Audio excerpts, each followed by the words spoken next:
Assalamualaikum warahmatullahi wabarakatuh. Pada kesempatan ini kita akan masuk ke dalam perhitungan atau analisis data, yaitu tentang ukuran pemusatan data dan distribusi probabilitas. Untuk ukuran pemusatan data, ini merupakan sama artinya dengan tendensi sentral, yaitu nilai yang mewakili suatu deretan atau rangkaian atau gugusan data. Tendensi sentral ini juga disebut sebagai rataan. Dan rataan ini terbagi tiga. Yang pertama adalah rataan matematis, rataan posisi, dan nilai partisi. Untuk rataan matematis, kita mengenalnya sebagai rata-rata atau mean. Kemudian, untuk rataan posisi, ini ada median, disingkat dengan MD, kemudian modus disingkat dengan MO. Kemudian untuk nilai partisi, ini ada beberapa dan biasanya kita bagi, ada yang dibagi sebagai kuartil, desil, dan persentil. Kemudian untuk setiap rataan, baik itu rataan matematis, rataan posisi, maupun nilai partisi, ini datanya dapat sebagai data yang tidak dikelompokkan dan juga ada data yang dikelompokkan. Untuk rata-rata atau mean, ini kita lihat untuk data yang tidak dikelompokkan, di mana mean ini atau rata-rata hitung diperoleh dengan menjumlahkan seluruh nilai data, mulai dari data pertama dilambangkan dengan X1 sampai dengan X ke I atau data ke I. Kemudian setelah dijumlahkan dibagi dengan banyaknya data atau disingkat sebagai N. Rata-rata hitung yang diambil dari data sampel ini dilambangkan dengan X bar. Lambangnya seperti ini, sehingga X bar sama dengan X1 tambah X2 tambah X3 sampai X ke I dibagi N atau jumlah dari data tersebut. Atau X bar ini sama dengan sigma XI, I di mana I-nya sama dengan 1 sampai I sama dengan N dibagi dengan N. Kemudian untuk mean atau rata-rata data yang tidak dikelompokkan, kita lihat ini ada nilai mata kuliah. Misalnya ini statistik 10, ajas manajemen 8, dan sebagainya sampai olahraga 7. Sehingga mean-nya atau rata-ratanya ini kita jumlahkan seluruh nilainya dapat 54 dibagi dengan N-nya atau jumlah datanya. Banyaknya data ada 1, 2, 3, 4, 5, 6, 7, ada 7. Jadi 54 bagi 7 sehingga mean-nya atau rata-rata data yang tidak dikelompokkan untuk yang ini adalah 7,7. Kemudian untuk data tidak dikelompokkan, kalau kita lihat mediannya, median ini adalah nilai yang ada di tengah-tengah rangkaian data. Setelah diurutkan dari data dengan nilai dari yang terkecil sampai dengan nilai yang terbesar. Letak median atau MD ini dicari dengan cara LMD ini adalah letak median sama dengan N tambah 1 dibagi 2, di mana N ini adalah banyaknya data. Nah, ini ada contohnya. Kalau yang tadi gitu ya, kita urutkan dari yang terkecil sampai yang terbesar, yang nilai-nilai tadi 6, 7, 7, 7. Nah, sampai yang terbesar ada yang nilai 10 tadi. Nah, kemudian setelah nilainya diurutkan, kita lihat urutan pertama, kedua, ketiga, dan seterusnya. Maka letak median ini adalah 7 tambah 1 dibagi 2. Nah, jadi N tambah 1 bagi 2. Karena N-nya ini ada 7. 1, 2, 3, 4, 5, 6, 7. Jadi ada 7 ditambah 1 bagi 2. N tambah 1 bagi 2. Nah, berarti mediannya terletak pada urutan data keempat. Nah, 1, 2, 3, 4. Berarti nilai median untuk data ini adalah 7. Kemudian, bagaimana menentukan median jika banyaknya data adalah genap? Contohnya N-nya 8. Kita lihat, ini kan jumlah datanya, banyaknya datanya ada 8. 1, 2, 3, 4, 5, 6, 7, 8. Ada 8. Nah, ternyata letak mediannya ini sama dengan 8 tambah 1 bagi 2 atau N tambah 1 bagi 2, 4,5. Posisinya di 4,5. Nah, median terletak di 4,5. Coba, berarti median terletak pada data antara urutan keempat dan kelima. Nah, karena dia 4,5 ya. 1, 2, 3, 4, ini 5. Di antara 4 dan 5. Sehingga untuk menentukannya mediannya adalah nilai pada urutan keempat ditambahkan dengan pada urutan kelima dibagi 2. Sehingga mediannya untuk yang genap ini adalah 7,5. Berikutnya, bagaimana jika data tidak dikelompokkan tersebut? Modusnya bagaimana nih? Apa itu modus? Modus itu dilambangkan dengan MO di sini. Ini adalah nilai data yang paling sering muncul atau memiliki frekuensi terbanyak. Dengan catatan, suatu rangkaian data dapat tidak memiliki modus jika setiap nilai frekuensi sama. Nah, ini contoh modus. Kita lihat bahwa nilainya ada nilai 10, 8, 7, 7, 9, 6, 7. Kalau kita lihat, mana yang paling sering muncul? Ini adalah angka 7. Jadi 7 ini merupakan modus karena dia memiliki frekuensi terbanyak dibandingkan yang lainnya. Nah, kemudian untuk data yang dikelompokkan, kita lihat bagaimana rata-ratanya. Nah, rata-rata atau min-nya ini disingkat sebagai MEKEL atau min kelompok atau rata-rata kelompok. Ini diperoleh dari jumlah seluruh perkalian antara frekuensi data ke I atau FI dengan nilai tengah setiap kelas ke I atau NTKI, nilai tengah kelas ke I. Kemudian dibagi banyaknya data. Banyaknya data ini dilambangkan sebagai N. Sehingga rata-rata kelompok ini sama dengan F1 dikali NTK1 atau frekuensi ke-1 ini dikali dengan nilai tengah kelas ke-1 ditambah frekuensi kedua atau pada kelas kedua dikali nilai tengah kelas kedua ditambah frekuensi kelas ketiga dikali nilai tengah kelas ketiga dan seterusnya sampai terakhir. Frekuensi ke I dikali nilai tengah kelas ke I. Atau kalau kita perpendek, kita singkat menjadi sigma. Rata-rata kelompok ini sama dengan sigma dari frekuensi ke I dikali nilai tengah kelas ke I, di mana I sama dengan mulai dari 1 sampai ke N, dibagi dengan jumlah data atau N. Kita lihat contohnya. Ini contoh mengenai berat badan. Kemudian untuk berat badan, kita lihat antara 60 sampai 62. Mahasiswa yang berat badannya sekian, ini ada 5. Mahasiswa dengan berat badan antara 63 sampai 65, ini ada 18, dan seterusnya. Sampai antara 72 sampai 74, ini ada 8. Dan jumlah mahasiswa seluruhnya yang diukur berat badannya ini ada 100 orang. Sehingga kalau kita masukkan ke dalam rumus seperti tadi, nah yang ini berat badan ini di kelas-kelas, kelas ke-1, kelas kedua, kelas ketiga, kelas keempat, kelas kelima. Kemudian frekuensi atau banyaknya ini 5, 18 sampai ke 8. Kemudian nilai tengah kelas ke I.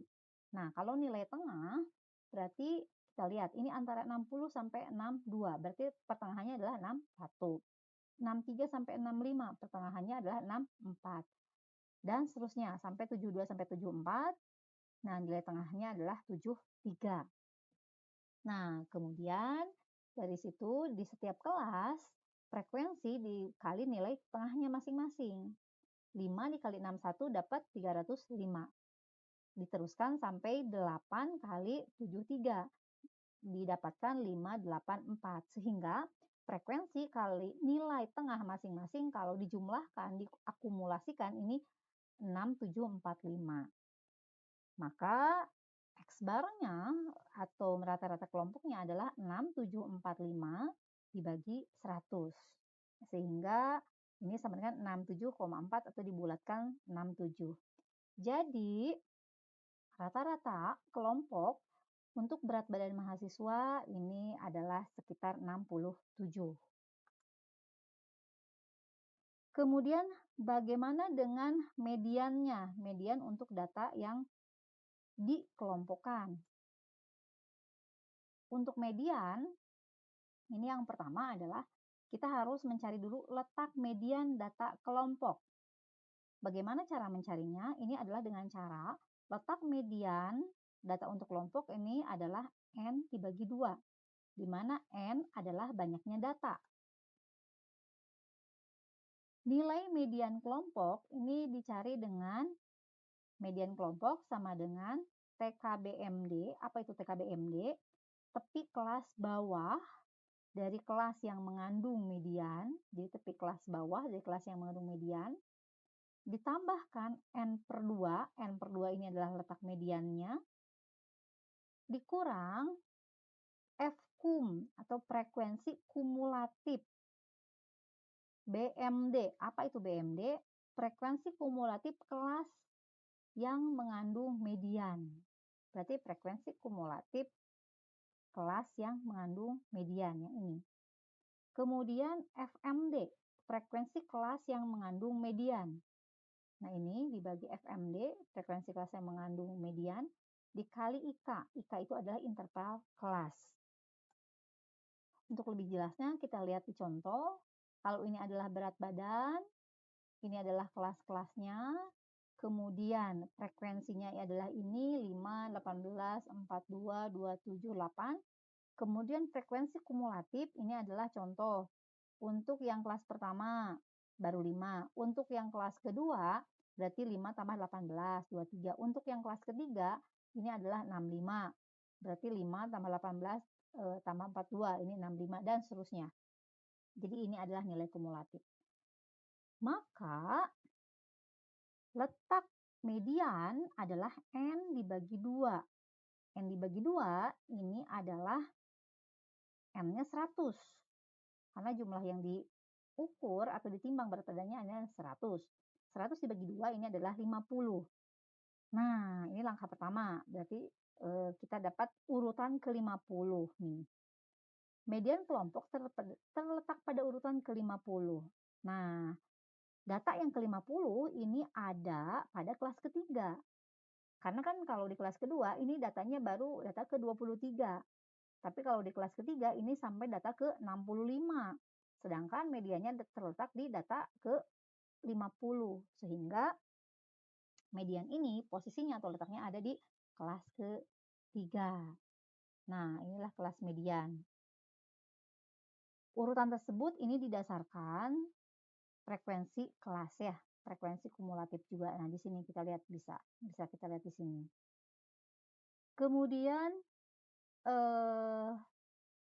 setelah itu langkah berikutnya kita masukkan ke dalam rumus, di mana nilai median kelompok ini ada data pada urutan ke-50 di kelas ketiga. Ini rumusnya seperti tadi, median kelompok, median untuk data kelompok, ini sama dengan TKBMD atau tepi kelas bawah dari kelas yang mengandung median. Yang di-highlight kuning ini adalah kelas median, di mana tepi kelas bawahnya ini adalah tepi atas kelas sebelumnya ditambah tepi bawah kelas median dibagi 2.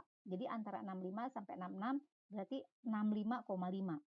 Jadi tepi bawah kelas median ini adalah 65,5 ditambah letak dari mediannya atau posisi median ini N/2, 100 bagi 2. Kemudian frekuensi kumulatif pada kelas tersebut, pada kelas sebelumnya. Nah, frekuensi kumulatif di bawah kelas yang mengandung median, berarti pada kelas sebelumnya, ini 23. Kemudian frekuensi kelas yang mengandung median atau FMD. Nah, frekuensi kelas yang mengandung median ini adalah 42, ini frekuensinya. Nah, dikali interval kelas. Interval kelas ini adalah 3, karena kan dari 6 sampai 68, 66, 67, 68, berarti ada 3. Nah, sehingga kalau kita hitung dengan secara matematika biasa, kita dapatkan 67,4 atau sekitar 67. Nah, dan 67 ini kalau kita cek ini ada di kelas ke-3 di sebelah sini. Nah, kemudian berikutnya adalah modus. Bagaimana modus untuk data yang dikelompokkan? Untuk data berkelompok, modusnya atau MO di sini lambangnya, ini adalah TKBMO atau tepi kelas bawah dari kelas yang mengandung modus. Jadi kelas sebelumnya, sebelum kelas modus, ditambah D1 per D1 tambah D2 dikali IK. IK ini adalah interval kelas sama seperti yang tadi di median. Kemudian untuk D1 ini adalah selisih frekuensi kelas yang mengandung modus dengan kelas sebelumnya. Sementara D2 ini adalah selisih frekuensi kelas yang mengandung modus dengan kelas sesudahnya. Nah, kita lihat ini datanya masih sama, data yang tadi. Kita masukkan ke rumusnya untuk mencari modusnya. Ini adalah TKBMO, tepi kelas bawah dari kelas yang mengandung modus. Nah, tepi kelas bawah dari kelas yang mengandung modus. Ini kan kelasnya 66,68. Tepi kelas bawahnya ini adalah 65,5. Seperti tadi perhitungannya. Kemudian ditambah D1. D1 ini adalah selisih frekuensi kelas yang mengandung modus dengan kelas sebelumnya. Berarti selisih frekuensi. Nah, selisih frekuensi ini antara 18 dengan 42. Ini selisihnya berarti 14 dikurangi, maaf, 42 dikurangi 18. Kemudian dibagi D1 tambah D2, di mana D1 ini yang tadi gitu ya, antara frekuensi di kelas modus dengan frekuensi di kelas sebelumnya, selisihnya.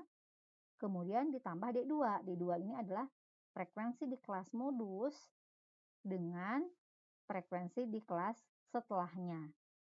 Nah, ini selisihnya. Kemudian dihitung secara matematika biasa dan dapatlah bahwa modusnya adalah 67,3 atau sekitar 67. Kemudian kalau kita ringkas, maka tendensi sentral ini merupakan nilai yang mewakili suatu gugusan data, baik yang tidak dikelompokkan maupun yang dikelompokkan dengan interval tertentu. Tendensi sentral ini mencakup mean, median, dan modus. Mean merupakan nilai rata-rata yang mewakili suatu gugusan data, median merupakan nilai data yang terletak di tengah-tengah suatu gugusan data, dan modus merupakan nilai yang paling sering muncul di antara suatu gugusan data. Ini soal latihan, silahkan nanti dicoba dan dikerjakan. Kemudian kalau kita lihat untuk tendensi sentral yang lain, ini adalah nilai partisi, di mana partisi ini ada kuartil, desil, dan persentil. Nah, untuk kuartil ini adalah kelompok data yang sudah diurutkan membesar atau mengecil, ini boleh. Kemudian dibagi 4 bagian yang sama besar. Dari sana kita akan mendapatkan 3 jenis kuartil, yaitu kuartil pertama atau Q1, atau kuartil bawah, kuartil kedua atau Q2, atau kuartil tengah, dan kuartil ketiga atau Q3. Nah, Q3 ini adalah kuartil atas. Berarti kuartil bawah, kuartil tengah, dan kuartil atas. Untuk data yang tidak berkelompok, kuartil ke I ini sama dengan nilai ke I ditambah N plus 1 per 4, di mana I ini adalah kuartilnya ke-1, ke-2, atau ke-3. Sedangkan untuk data berkelompok, ini QI atau kuartil ke I ini sama dengan L0 atau batas bawah kelas kuartil, ditambahkan C ini adalah lebar kelas, kemudian dikali IN, di mana ini adalah I dikali N ini adalah jumlah frekuensi, I ini adalah kuartil, 1, kedua, atau ketiga, dibagi 4, dikurangi F ini adalah jumlah frekuensi semua kelas sebelum kelas kuartil QI, dibagi F kecil, ini adalah frekuensi kelas kuartil QI. Nah, di mana I-nya juga ini sama, ini adalah letak kuartil ke-1, kedua, atau ketiga. Berikut adalah contohnya. Kalau kita lihat, ini adalah kelasnya. 9 sampai 21, 22 sampai 34, dan seterusnya. Kemudian kalau kita lihat nilai tengahnya, antara 9 ke 21 nilai tengahnya 15. Antara 22 sampai 34 nilai tengahnya 28. Sampai 87 sampai ke 99 nilai tengahnya ini adalah 93. Nah, setelah nilai tengah ini kita dapat, maka nanti ini adalah frekuensi. Frekuensi ini didapat dari data hasil eksperimen ya. Nah, ini atau data hasil pengukuran. Untuk interval kelas pertama ini frekuensinya ada 3, kemudian yang di kelas kedua ini frekuensinya ada 4, dan seterusnya. Sehingga jumlah dari frekuensi ini, jumlah semuanya ini ada 60 datanya. Nah, berdasarkan hal tersebut, kalau kita dibagi berdasarkan kuartil, jumlah yang 60 ini kita bagi 4. Kalau 60 dibagi 4 berarti datanya sekitar 15, 15, 15, 15. Berarti 15 ke 30 ke 45 baru ke 60. Sehingga Q1 ini akan membagi data menjadi 25%. Artinya adalah ini sampai data ke 15. Berarti ini terletak antara 48 sampai 60. Di kelas 48 sampai 60. Karena dia letaknya datanya ke 15. Karena 3 tambah 4 tambah 4 ini adalah 11. Berarti 15 ada di sini. Nah, ini berarti Q1 ini ada di sini. Kemudian Q2 yang membagi data menjadi 50%, berarti setengahnya dari 60 berarti 30. Data ke 30 ini terletak pada 61 sampai 73. Nah, di sini data ke 30. Kalau kita jumlahkan, kita bisa jumlahkan di sini 3 tambah 4, 7, tambah 4, 11, tambah 8, 19. Nah, 19. Nah, 30 ada di sini. Tambahkan dengan ini lebih dari 30. Nah, berarti data yang ke-30 ada di sini. Antara 61 sampai 73. Demikian caranya untuk kuartil ketiga. Ini membagi data menjadi 75%. Jadi pada 75% dari 60 ini data ke-45. Dan data ke-45, data tersebut dilihat dari frekuensinya ya. Ini terletak pada data di interval kelas 74 sampai 86. Nah, sehingga kalau kita hitung untuk nilai Q-nya, kuartil pertama, kedua, dan ketiga, kita lihat dulu untuk yang kuartil pertama, masukkan ke dalam rumus, di mana rumus Q-nya adalah L0, batas bawah kelas kuartil. Nah, karena kuartilnya tadi terletak di antara kelas 48 sampai 60, ini 48 sampai 60, batas kelasnya, kelas bawahnya gimana? Seperti tadi, batas atas kelas sebelumnya yaitu 47 ditambahkan 48 dibagi 2. 47 tambah 48 bagi 2. Berarti 47,5. Nah, ini 47,5. Kemudian ditambahkan C. C itu adalah lebar kelas. Nah, lebar kelas ini semuanya sama. Misalnya 9 sampai 21 sampai yang ini 48 sampai 60 ini lebar kelasnya sama, ada 13. Kemudian I kali N. I itu kuartil keberapa? Karena ini kuartil pertama, berarti I-nya adalah 1. 1 kali N. N-nya berapa? Nah, N-nya ini adalah jumlah frekuensi. Jumlah frekuensi ada 60, berarti 1 kali 60. Kemudian dibagi 4, karena ini memang kuartil, jadi ini 4 ya, karena pembagiannya adalah 4. Dikurangkan dengan F besar. F besar ini adalah jumlah frekuensi semua kelas sebelum kelas kuartil ke I. Nah, karena kelas kuartil ke I ini kita Q1 ada di antara 48 sampai 60, maka jumlah kelasnya sebelumnya kumulatifnya adalah ini, 3 tambah 4 tambah 4. Nah, jadi 11. 11 kemudian dibagi dengan F kecil, di mana F kecil adalah frekuensi kelas kuartil ke QI. Nah, karena kuartil pertama ini ada di sini dan kelas frekuensinya ini ada 8, berarti ini dibagi 8. Nah, kita hitung secara matematika biasa, didapatkanlah untuk kuartil pertama ini adalah 54. Ini cara yang sama juga diterapkan untuk kuartil kedua dan kuartil ketiga. Masukkan ke dalam rumus, hanya yang diganti adalah kuartilnya 1, 2, 3-nya. Kemudian juga yang diganti ini adalah batas bawahnya. Jadi batas bawah kelas kuartil atau L0 ini juga beda-beda gitu ya. Nah, nanti silakan dicoba sendiri dan bisa dicocokkan dengan yang tertera pada slide ini. Kemudian selain kuartil ini ada desil. Nah, desil ini merupakan kelompok data yang sudah diurutkan. Dia membesar atau mengecil ini boleh urutannya. Kemudian dibagi 10 bagian yang sama besar. Nah, jadi untuk desil ini mirip dengan yang kuartil, hanya saja untuk desil ini pernya bukan per 4 tapi per 10. Nah, per 10 ini untuk data yang tidak berkelompok, sedangkan untuk data berkelompok ini adalah rumusnya seperti ini. Nah, ini contohnya untuk desil. Kalau dengan data yang sama, berarti D3 atau desil tuh D ketiga ini membagi jadi 30%, D7 membagi 70%, dan seterusnya. Sehingga kalau D3 ini 30%-nya dari 60, berarti 30 per 100 dibagi 60. Nah, ini berada pada daerah kelas antara 48 sampai 60. Nah, 48 sampai 60. Ini 30%-nya ada di sini.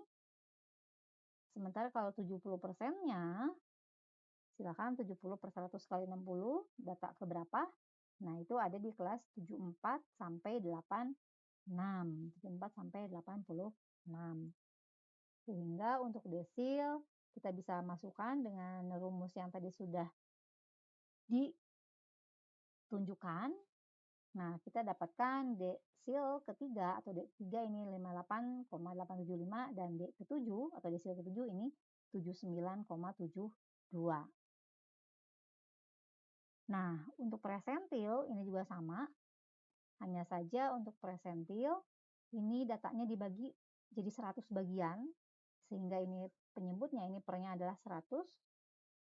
Nah, sama untuk presentil juga ada data untuk ada rumus untuk data yang tidak berkelompok, ada rumus untuk data yang berkelompok. Dan ini untuk I-nya, ini kalau presentil ini banyak, jadi sampai 99. Nah, berikutnya kita akan melihat tentang distribusi dan probabilitas. Untuk distribusi probabilitas ini yang digunakan variabelnya adalah variabel random atau acak. Variabel random atau acak ini juga terbagi lagi. Ada variabel random discrete, ada variabel random yang kontinu. Kemudian untuk distribusi probabilitas yang discrete, ini ada distribusi binomial, ada distribusi Poisson. Sedangkan untuk yang variabelnya random continue, ini distribusinya adalah distribusi normal. Mari kita lihat apa maksudnya. Untuk distribusi atau probabilitas sendiri,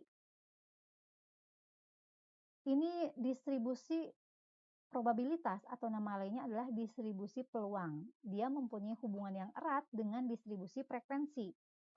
Frekuensi dalam distribusi frekuensi ini diperoleh berdasarkan hasil percobaan atau hasil observasi. Sedangkan frekuensi dalam distribusi peluang ini merupakan hasil yang diharapkan jika percobaan atau pengamatan dilakukan, sehingga distribusi peluang ini seringkali disebut sebagai distribusi teoritis.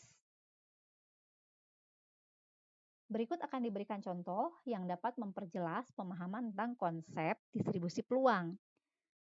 Suatu tindakan melemparkan satu keping mata uang logam berisi dua, yaitu angka dan gambar. Ini akan menghasilkan salah satu dari kejadian yang mungkin, yaitu munculnya sisi angka atau gambar. Bila bobot kedua sisi mata uang tersebut sama, maka diharapkan baik sisi gambar maupun sisi angka ini mempunyai kesempatan yang sama. Bila dilakukan percobaan pelemparan uang sebanyak 2 kali secara adil, maka hasil yang mungkin dari percobaan 2 kali pelemparan mata uang logam tersebut dapat dilihat dalam tabel berikut. Nah, kita lihat. Ini adalah A itu lambangnya untuk angka, G itu adalah untuk gambar. Ini adalah lemparan pertama, ini adalah lemparan kedua, karena kita melakukan 2 kali lemparan. Jadi, peluangnya adalah jumlah sisi angka yang muncul dalam 2 lemparan. Ini adalah A dengan A. Nah, pada lemparan pertama yang muncul adalah angka. Kemudian pada lemparan kedua juga angka. Nah, berarti ini 2 kali ini. Jadi jumlah sisi angka yang muncul dalam 2 lemparan ini ada 2. Sehingga peluangnya adalah 0,5 kali 0,5 itu 0,25. Berarti untuk peluangnya sendiri ini masing-masing setengah peluangnya. Jadi bisa angka, dua-duanya ini adalah peluangnya setengah. Sementara kalau untuk lemparan pertama ini angka dengan gambar, nah jadi jumlah sisi angka yang muncul ini adalah 1. Jadi kita lihat sisi angkanya aja, 1 ya. Berarti untuk peluang sisi angka ini juga sama. 0,5 kali 0,5, 0,25. Sedangkan untuk lemparan pertama ini misalnya yang keluar gambar, lemparan kedua juga gambar. Nah, jadi jumlah sisi angka yang muncul ini adalah 0. Jadi peluang tidak muncul angka pada kedua kali lemparan ini juga sebesar 0,25. Dan kalau misalnya lemparan pertama ini adalah keluar gambar, lemparan kedua ini keluar angka, maka jumlah sisi angka yang muncul kita lihat ini ada 1. Jadi 1 kali angka. Dan jumlahnya yang 1 ini adalah 0,25 juga. Jadi ini adalah namanya peluang.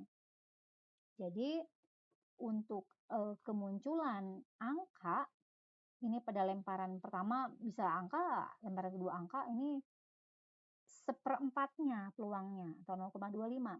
Jadi semuanya ini apakah dia angka dua-duanya, peluangnya adalah seperempat. Apakah dia angkanya 1 kali pada lemparan pertama? Ya, seperempat juga kesempatannya atau peluangnya. Apakah mungkin dia tidak muncul angka atau 0? Ini peluangnya seperempat juga, 0,25. Dan apakah si angka tersebut munculnya tidak lemparan pertama tapi lemparan kedua, ini sekali itu yang muncul di lemparan kedua, ini juga seperempat. Nah, jadi masing-masing punya peluang yang sama nih untuk si munculnya angka ini. Nah, jadi kalau kita totalkan si peluang ini adalah jumlahnya selalu 1.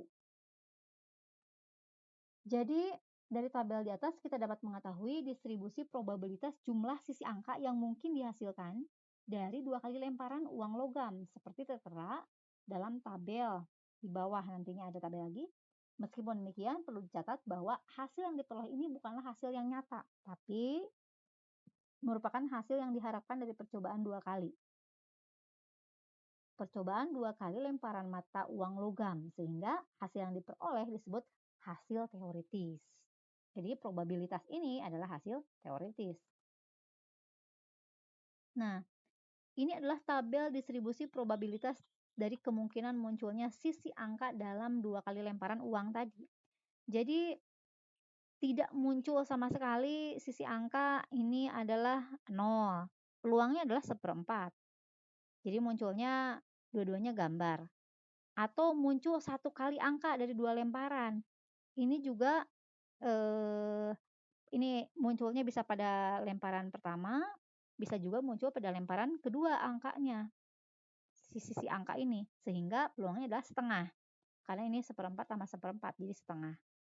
Dan muncul sisi angka 2 kali, yaitu pada lemparan pertama dan lemparan kedua, dua-duanya angka. Nah, ini juga 1/4, sehingga ini peluangnya adalah 1. Kemudian untuk distribusi probabilitas ini atau distribusi teoritis sebetulnya, variabel yang digunakan adalah variabel random atau acak.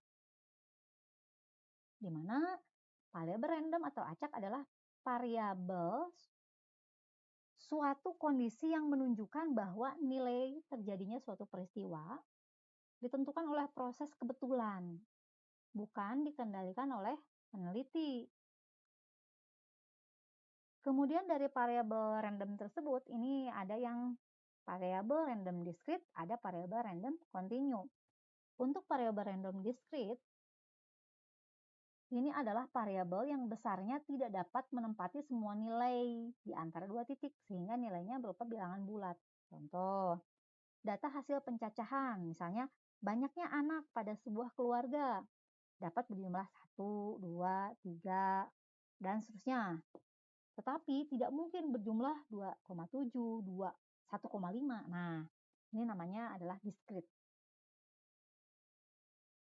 Sedangkan untuk yang continue, variabel random continue, ini adalah variabel yang dapat dinyatakan dalam sebarang nilai yang terdapat dalam interval tertentu, sehingga nilainya bisa berupa bilangan bulat maupun pecahan, atau pengukurannya dapat dibagi dalam bagian-bagian yang tak terhingga. Contohnya, data pengukuran, umur, panjang, dan lain-lain. Misalnya umur, 3,5 tahun, 3 tahun. Nah, ini namanya variabel random continue. Kemudian, yang dari variabel random discrete, ini kita bisa melihat distribusi probabilitasnya. Ada distribusi binomial dan ada distribusi Poisson. Untuk distribusi binomial, ini penemunya bernama James Bernoulli dan dikenal juga sebagai distribusi Bernoulli. Ini menggambarkan fenomena dengan dua hasil atau outcome. Contoh, peluang sukses dan gagal, sehat dan sakit, dan sebagainya. Jadi kita lihat binomial. Jadi dua, peluangnya merupakan dua hasil. Syaratnya ini adalah jumlah trial atau percobaan merupakan bilangan bulat. Contohnya melambungkan koin 2 kali. Tidak mungkin 2,5 kali. Setiap eksperimen ini mempunyai dua outcome atau hasil. Contoh, sukses, gagal. Laki-laki, perempuan, sehat, sakit, setuju, tidak setuju. Kemudian yang ketiga, peluang sukses sama pada setiap eksperimen. Contoh, jika pada lambungan pertama peluang keluar sukses adalah setengah, pada lambungan seterusnya juga setengah. Jika sebuah dadu yang diharapkan keluar mata 5, maka dikatakan peluang suksesnya adalah 1/6. Karena permukaan dadu kan ada 6, jadi ada 6 mata dadu. Jadi kalau yang 5, mata 5 itu adalah 1/6-nya. Sedangkan peluang gagalnya ini adalah sisanya, 5/6-nya. Untuk itu, peluang sukses dilambangkan dengan P, sedangkan peluang gagal ini adalah 1 dikurangi P-nya. Atau biasa dilambangkan dengan Q, di mana Q ini adalah 1 dikurangi P. Jadi seperti tadi, gitu ya. Karena dadu itu ada 6 sisi, maka kalau satu sisi, yaitu mata 5, ini keluar 1/6-nya, maka gagalnya ini adalah keluar mata-mata dadu yang lain atau 5/6-nya. Berarti suksesnya 1/6, gagalnya adalah 5/6. Jadi kalau P ini adalah 1/6, maka Q adalah 5/6. Ini ada contoh, bila kita hanya berminat untuk mengetahui apakah kartu yang terpilih merupakan kartu as atau bukan kartu as, maka kita dapat menyatakan peluang terambilnya kartu as adalah 4/52. Karena dalam kartu itu jumlahnya ada 52 dan kartu asnya ada 4. Berarti peluang terambilnya adalah 4/52 atau 1/13. Sehingga peluang terambilnya kartu bukan as, ini adalah sisanya. 1 dikurangi 4/52 atau 12/13. Masing-masing percobaan ini merupakan peristiwa independen. Artinya, peristiwa yang satu tidak mempengaruhi terjadinya peristiwa yang lain. Contoh ini adalah berdasarkan pengalaman, 8 dari 10 botol minuman adalah terisi penuh. Jika ingin diketahui probabilitas yang terisi penuh 3 dari 6 botol yang tersedia, maka dapat dilakukan perhitungan sebagai berikut. Jadi, biasanya kalau ada minuman 10 botol, maka yang terisi penuh adalah 8. Pertanyaannya adalah, bagaimana jika yang ada botolnya adalah 6? Nah, terus bagaimana peluang 3 botol terisi penuh dari si 6 ini? Maka kita bisa memakai rumus formula binomial. Nah, di mana rumusnya adalah B dalam kurung X NP sama dengan NX P pangkat X dikali Q N pangkat X. Di mana NX ini adalah N faktorial dibagi X faktorial dikurangi N kurang X faktorial. Nah, kalau kita gabungkan rumusnya jadi seperti ini, di mana untuk P ini adalah peluang sukses, Q peluang gagal, N adalah jumlah percobaan, X adalah jumlah sukses yang diharapkan. Nah, kalau kita lihat P-nya itu apa? P itu peluang sukses. P itu ini adalah 8/10, karena biasanya yang terisi penuh itu 8 dari 10. Berarti suksesnya 8/10 atau 0,8. Dan Q-nya ini peluang gagalnya adalah 1 dikurangi peluang sukses atau 1 kurangi Q. 1 kurangi 0,8 berarti 0,2. Kemudian ini X-nya adalah jumlah sukses yang diharapkan. Ini adalah 3 yang ini. Jika ingin diketahui probabilitas yang terisi penuh 3 dari 6 botol, berarti 3. X-nya adalah 3. Peluang sukses yang diharapkannya adalah 3. Kemudian jumlah percobaannya ini ada 6 nih dari 6 botol yang tersedia. Berarti kita tinggal masukkan rumus. X-nya berarti jumlah sukses yang diharapkan. Ini adalah 3. Kemudian ini adalah N. N-nya adalah jumlah percobaan. Ini 6 botol. Kemudian peluang sukses. Ini adalah P. 0,8. Ini sama dengan 6 faktorial. Ini N faktorial. Dibagi X faktorial. Jumlah sukses yang diharapkan. Ini 3. Dikali N kurang X faktorial. Berarti N-nya 6 dikurangi 3, berarti 3 faktorial. Dikali P pangkat X 0,8 pangkat 3 dan Q pangkat N kurang X 0,2 pangkat 3. Dan didapatkanlah 0,08192. Ini adalah berarti probabilitas terisinya penuh untuk 3 botol dari 6 botol yang tersedia adalah 0,08. Nah, ini adalah contoh yang lain di mana ini probabilitas seorang bayi tidak diimunisasi polio. Ini adalah 0,2, berarti ini P-nya, peluangnya 0,2. Pada suatu hari di puskesmas X, ini ada 4 orang bayi. Hitunglah peluang dari bayi tersebut, 2 orang belum diimunisasi. Berarti seperti tadi, bahwa ini adalah X-nya adalah 2, kemudian N-nya ini adalah 4, karena ini ada 4 bayi. Kemudian P-nya, peluangnya ini adalah 0,2. Nah, jadi si X ini adalah berapa peluang dari bayi tersebut 2 orang. Berarti kan peluang bayinya 2 orang, 2 yang tadi X. Kemudian ini N, berarti jumlah bayinya atau jumlah percobaannya 4. X yang tadi lagi gitu ya. X itu adalah 2. Masukkan sama seperti tadi rumusnya dan didapatkanlah 0,1536. Berarti jika ada 4 bayi yang datang, maka peluang 2 orang belum diimunisasi polio ini adalah 0,1536.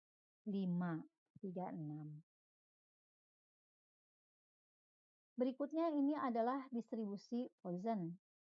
Nah, ini untuk variabel random discrete juga. Untuk distribusi Poisson, ini dalam mempelajari distribusi binomial, kita dihadapkan pada probabilitas variabel random discrete, bilangan bulat, yang jumlah trialnya kecil.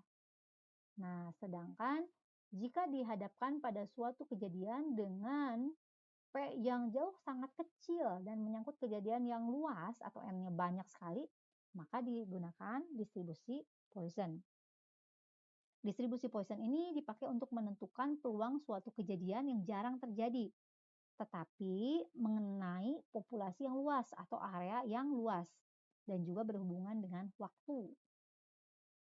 Contohnya, yang pertama, di suatu gerbang tol yang dilewati ribuan mobil dalam suatu hari akan terjadi kecelakaan dari sekian banyak mobil yang lewat. Jadi ini adalah kecelakaan ini peluangnya kecil, sangat kecil. Kemudian jumlah untuk sampelnya ini banyak, ribuan mobil. Yang kedua adalah contohnya dikatakan bahwa kejadian seseorang akan meninggal karena shock pada waktu disuntik dengan vaksin meningitis ini adalah 0,0005. Nah, vaksinasi tersebut selalu diberikan kalau seseorang ingin pergi haji. Jadi Poisson itu adalah untuk kejadian yang peluangnya sangat-sangat kecil, tapi jumlah sampelnya atau populasinya sangat banyak. Rumus untuk distribusi Poisson, P-nya adalah Px, di mana X ini adalah variabel random discrete, bisa 1, 2, 3, dan seterusnya, sama dengan mu pangkat X. Mu ini sama dengan lambda, di mana ini adalah N dikali P, ini adalah nilai rata-rata. Mu itu nilai rata-rata. Kemudian E ini suatu konstanta, 2,71828. E pangkat X dibagi X faktorial atau variabel random discrete-nya. Ini bisa juga dengan rumus yang lain, ini sama aja, lambda pangkat X dikali E pangkat minus lambda dibagi X faktorial. Dan lambda ini merupakan nilai rata-rata juga. Jadi mu sama dengan lambda, ini sama-sama rata-rata. Contohnya, diketahui probabilitas untuk terjadi shock pada saat imunisasi dengan vaksinasi meningitis ini adalah 0,005. Nah, probabilitasnya. Kalau di suatu kota, jumlah orang yang diharap divaksinasi ini adalah 4.000, hitunglah peluang tepat 3 orang akan terjadi shock. Berarti, kalau kita lihat, ini adalah mu-nya atau lambda-nya, ini adalah N dikali P. Jadi, N-nya 4.000 dan peluangnya adalah P 0,005. Berarti ini 2. Jadi mu-nya atau rata-ratanya ini 2. Kemudian, untuk peluang X sama dengan 3, berarti kalau hitunglah peluang tepat 3 orang, berarti X-nya 3. Berarti kita masukkan sesuai rumus yang tadi, masukkan ke sini. Kita tadi sudah hitung, mu-nya 2. Nah, setelah dimasukkan, didapatkanlah nilai 0,1804. Berarti ini adalah peluang terjadinya shock. Peluang terjadinya shock akibat dari si vaksin meningitis. Jadi 3 orang shock dari 4.000. Dan kemudian ini ada distribusi normal. Ini adalah untuk yang variabel random continue. Distribusi normal ini adalah untuk kasus di mana N-nya cukup besar dan P atau peluangnya ini tidak terlalu kecil, tidak mendekati 0. Nah, ini dilakukan pendekatan memakai distribusi normal atau Gauss. Ditemukan pertama kali oleh matematikawan asal Prancis namanya Abraham, diaplikasikan lebih baik lagi oleh astronom ya, menjadi distribusi normal. Nah, ini namanya Friedrich Gauss.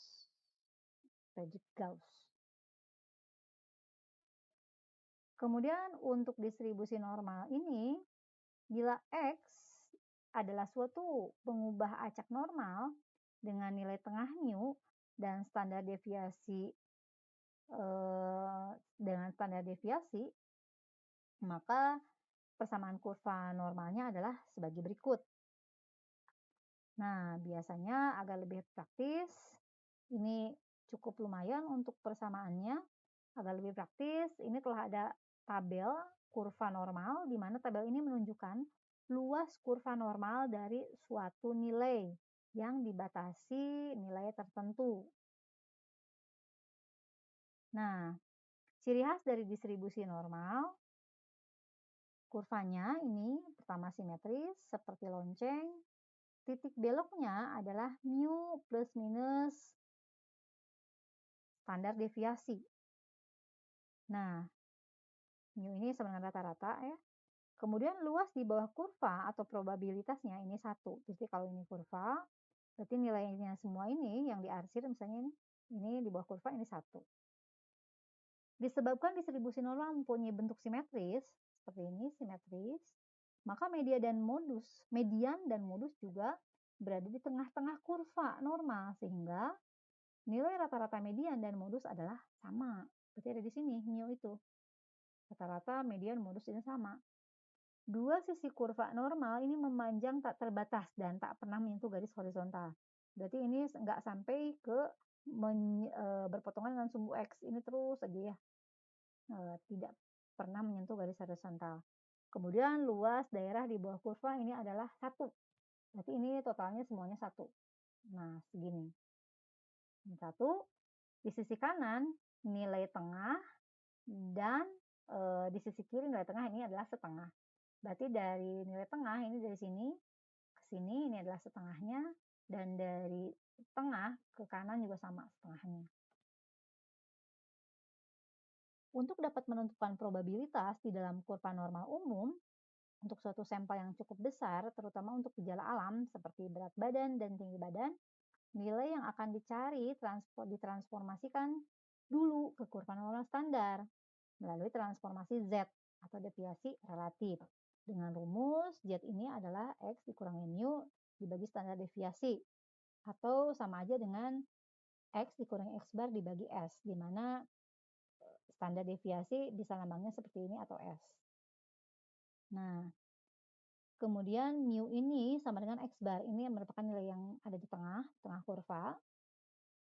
Kemudian untuk normal standar, ini mu-nya 0, standar deviasinya 1. Untuk normal yang umum, kurva normal umum, ini n-nya mu, standar deviasi. Mari kita lihat contohnya.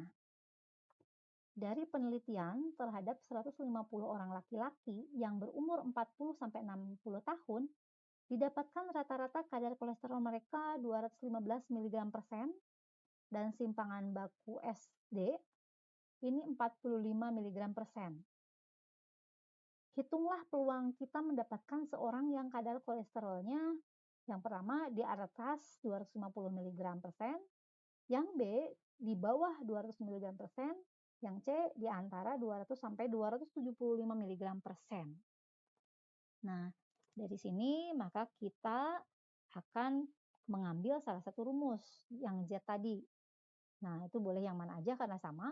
Kita ambil misalnya Z sama dengan X dikurangi X bar dibagi S. Di mana X-nya ini adalah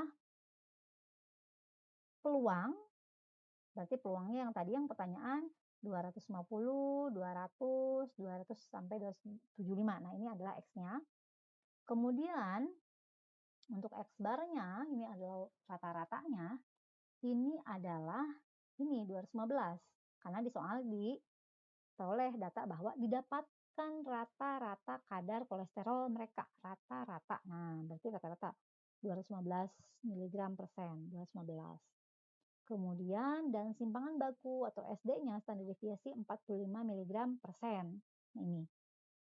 Nah, jadi untuk pertanyaan yang A, berapa kemungkinan yang didapatkannya 250 mg/sen? Nah, ini harus ditransformasikan dulu. Berarti nilai X ini kita transformasikan ke nilai Z. Z itu ada di nanti kita peroleh dari kurva standar, nilai standar distribusi. Nanti kita dapat di dalam tabel nilai Z yang berada pada kolom paling kiri di baris paling atas. Ambillah nilai 2 ini 3 digit saja. Nanti 2 digit ada di kolom dan digit ketiga ada di baris. Nanti kita lihat ya. Nah, ini contohnya tadi untuk rumusnya Z sama dengan X dikurangi X bar per S, di mana kalau peluang untuk yang 250, yang ini, berarti 250 dikurangi rata-ratanya X bar 215 dibagi 45, standar deviasinya 45 gram persen tadi, 45 miligram persen. Didapatkanlah 0,76, berarti nilai Z-nya. Nah, kemudian setelah dapat nilai Z, kita masukkan ke dalam kurva. Nah, kurvanya kurang lebih adalah seperti ini. Kumulatif sebaran frekuensi normal. Nah, atau distribusi Z-nya, ini kelihatan. Namanya distribusi Z. Nah, jadi pada tadi kita dapatkan nilai 0,76. Nah, berarti 0,76, 0,7. Nah, 0,7 di sini di kiri. Kalau 6-nya berarti ini di kanan 0,06. Kan 0,76. Kita tarik garis ini ke kanan, kemudian dari 0,06-nya kita tarik garis ke bawah. Nah, didapatkanlah angka 0,2764. Nah, sehingga kita dapat 0,764 peluangnya. Kemudian dengan cara yang sama, kalau misalnya untuk peluang mendapatkan kolesterol 200, terukur kolesterolnya 200 mg per sen, dengan cara yang sama, masukkan rubah peluang tersebut X-nya ke Z. Nah, dari tabel kita akan dapatkan 0,1297. Nah, kemudian setelah itu jadi peluang didapatkannya kadar kolesterol lebih kecil dari 200 mg per sen ini adalah setengah atau 0,5 dikurangi 0,1297 atau 0,3703. Nah, kenapa setengah? Karena tadi di tabel distribusinya ini adalah setengahnya dari sini. Nah, ke sini. Ini kan lebih kecil, kalau yang tadi lebih besar. Kita lihat sebentar untuk mengecek. Nah, ini seperti ini. Nah, kalau ini kan sebelah kanan ya. Posisinya di sini. Kalau ini sebelah kanan karena pertanyaannya pun ya lebih besar dari 250 mg per sen. Nah, jadi untuk mendapatkan area yang lebih besar dari 250 mg per sen ini adalah 0,5 dikurangi 0,267. Nah, ini 0,267. Jadi 0,226. Nah, inilah peluangnya untuk didapatkan yang lebih besar dari 250 mg. Kalau untuk yang di bawah 200 mg per sen ini peluangnya 0,373. 3703. Kemudian bagaimana untuk peluang yang diantaranya, yaitu di antara 200 mg per sen dengan 275 mg per sen kolesterolnya. Nah, berarti kita hitung satu-satu. Untuk 200 mg, kita dapatkan Z-nya dulu. Untuk 275 mg per sen kita dapatkan Z. Untuk yang 200 mg per sen kita udah dapat, ini tadi hitung. Berarti 0,373. Nah, tadi kita udah hitung gitu ya. Sedangkan untuk yang 275 kita hitung lagi dan didapatkanlah nilai pada tabel itu 0,4082. Nah, jadi berapa nih yang ada di antara 200 mg sampai 275? Maka kita tambahkan 0,1297 ditambah ini gitu ya, yang tadi yang 200 mg per sen dengan 0,048. Nah, ini. Jadi kita dapatkan 0,5379. Ini yang diantaranya, berarti di sini. Nah,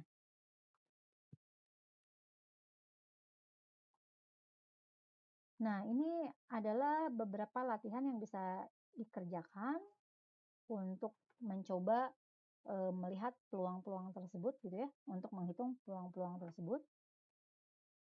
Ini juga latihan lagi, ada 3 soal. Nah, demikian untuk materi tentang, eee, data rata atau ukuran pemusatan data dan untuk distribusi peluang. Wassalamualaikum warahmatullahi wabarakatuh.